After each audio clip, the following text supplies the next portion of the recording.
This is the Loan Creator YouTube. We hope this video helps.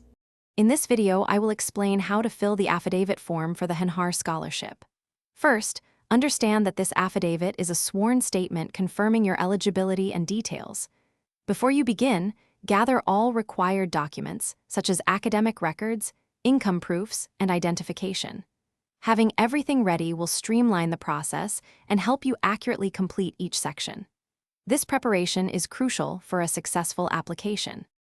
Next, focus on accurately filling in the essential details. Provide your full legal name, current address, and contact information precisely. Clearly articulate your academic background, including your most recent grades and any special achievements. Also, detail your financial situation, ensuring all figures are consistent with your supporting documents. Remember, honesty and precision in these sections are paramount for your scholarship consideration.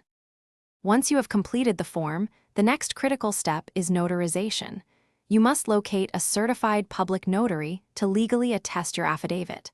Sign the document only in the presence of the notary public, as they need to witness your signature.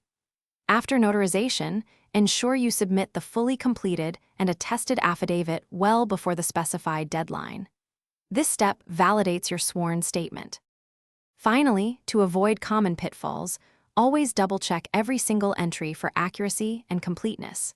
A small error could lead to delays or even rejection. Carefully read all instructions provided with the scholarship application to ensure you haven't missed any specific requirements. As a final tip, always make and keep a personal copy of your submitted and notarized affidavit for your own records. Good luck with your application. Thanks for watching. Consider subscribing if we helped you.